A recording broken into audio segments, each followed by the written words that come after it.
Severe weather is about to ramp up fast across the United States, and this may be the beginning of the most active stretch we've seen in a long time.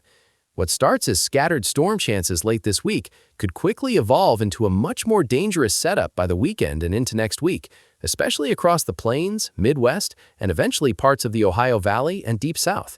This is not a one-day event. This is the kind of pattern that reloads again and again. And when that happens, the risk does not just stay high for one afternoon, it keeps coming back. Over the next 24 to 48 hours, the atmosphere is going to start laying the groundwork. The first storms are not necessarily the biggest concern by themselves, but they are important because they mark the beginning of a pattern shift. The larger concern is what happens after that. The Euro and GFS are both signaling repeated severe weather opportunities, and the Canadian guidance also supports an active pattern, even though the exact timing and storm tracks still show some spread. That means confidence is growing in the overall threat, even if the exact highest risk counties will still shift around over the next few days. What makes this setup so concerning is the way the jet stream is beginning to align. We are seeing troughing carve into the west, while a ridge builds over the southeast.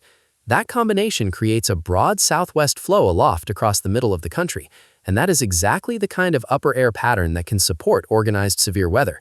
Once Gulf moisture starts surging north, the atmosphere becomes much more capable of producing supercells, large hail, damaging wind events, and potentially tornadoes. Right now, the Great Plains, Midwest, and Ohio Valley are the main regions to watch first. That includes areas from Texas, Oklahoma, and Kansas into Nebraska, Iowa, Missouri, Illinois, Indiana, and parts of the lower Great Lakes. As the pattern evolves, that threat may expand farther east and southeast. This is one of those forecasts where it is not enough to know whether your city has a storm chance on one day. You need to know whether your region is entering a multi-day corridor of risk. For the immediate short range, Wednesday and Thursday are the opening act. On Wednesday, isolated strong to severe storms may begin to fire over portions of central Kansas, especially late afternoon into early evening. This is not expected to be a major outbreak day, but it is enough to start the pattern. Rain chances in the storm zone are generally around 40 to 60%, and where storms become more organized, hail and isolated damaging wind gusts are possible. The tornado risk looks low on Wednesday, but not zero. Across Kansas and nearby surrounding areas, maximum temperatures will generally be in the 60s to low 70s, while minimum temperatures early in the morning may fall into the 30s and 40s. That kind of thermal profile is not extreme, but it is enough to support a modest instability field once daytime heating and moisture begin to build. And that is where this starts to get more interesting. By Thursday, the severe weather footprint begins to expand. Storms may develop from southern Iowa through central and eastern Kansas, then back down toward the Texas Panhandle.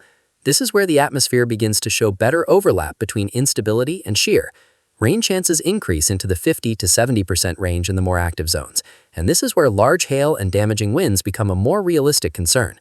A brief tornado cannot be ruled out, especially if a storm can interact with a favorable boundary or stay semi-discrete for long enough.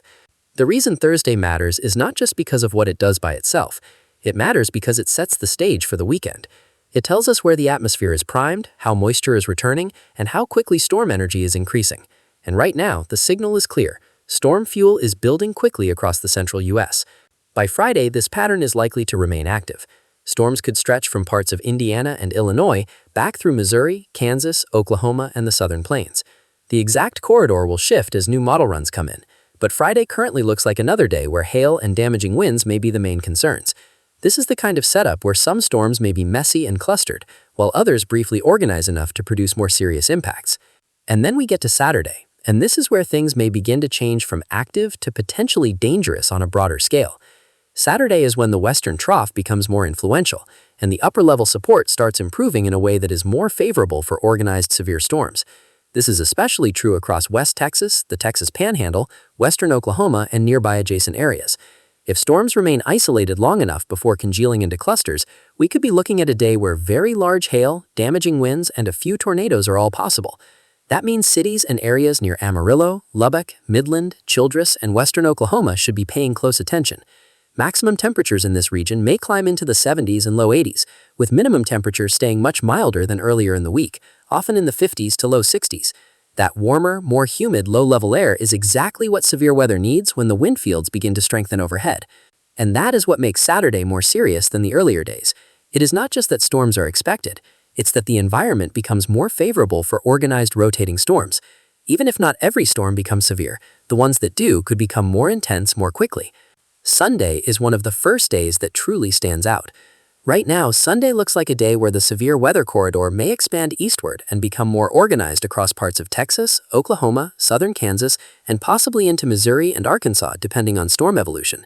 There is already concern that Sunday could become a higher-end severe day if the current trends continue. This is where the discussion starts to shift from isolated hazards to a more complete severe weather setup. Damaging winds, large hail, and tornadoes may all be on the table, and if the dry line sharpens the way some guidance suggests, storms that form along it could become dangerous quickly. Areas near Oklahoma City, Wichita Falls, Abilene, Dallas-Fort Worth, Wichita, and surrounding corridors should stay especially weather-aware. Rain chances may run 60 to 80% in the more active zones, but again, the number itself is not the biggest story. The bigger story is what type of storms form in that rain chance. Because if storms become surface-based, remain isolated, and tap into strong low-level wind shear, the tornado threat could become much more meaningful. Now let's talk about Monday, because this may be the most concerning day in the current 7-day window. At this range, Monday still has some uncertainty, and that needs to be stated clearly. The exact trough timing is still wobbling, and the model spread is not small. But despite that uncertainty, the environment being advertised for Monday is one that meteorologists take very seriously. We may be looking at a classic spring severe weather setup, especially from North Texas through Oklahoma, Kansas, Missouri, and possibly into Iowa and the lower Midwest. Some guidance is hinting at a sharp dry line, deep moisture, strong instability, and impressive wind shear, which is exactly the combination that can support a significant severe weather day. If that overlap comes together at the right time, Monday could feature strong supercells, very large hail, widespread damaging wind, and a more serious tornado risk. That does not mean a major outbreak is guaranteed. It means the ingredients are present for something more dangerous if the timing lines up. And that is why Monday is so important to watch. If you are anywhere from just south of Des Moines down through Kansas City, Wichita, Oklahoma City, and into the Dallas-Fort Worth region, this is the kind of day where you need to be thinking ahead before watches are issued, not after. This is also where impact matters more than raw numbers. A severe weather day like Monday is not just about storm reports on a map. It's about school pickup timing, evening commute disruptions, damaged roofs and vehicles, downed trees and power lines, flights delayed or canceled, and whether people have a warning source if storms hit after dark. That is the real forecast. And the reason this pattern feels more serious than a normal spring setup is because it may not stop after Monday.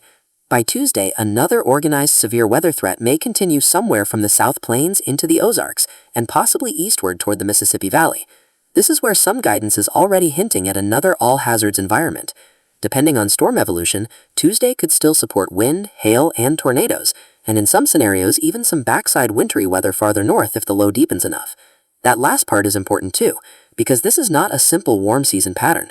There may still be enough cold air on the northwestern side of the system for snow or even some ice in parts of the upper Midwest or Great Lakes, especially if the track trends colder. Confidence is lower there right now, but it is something worth watching. By Wednesday and Thursday of next week, severe weather chances may continue farther east and south, potentially from Kentucky and Tennessee back toward the Gulf Coast. And beyond that, the larger scale pattern still looks active enough to keep producing additional rounds.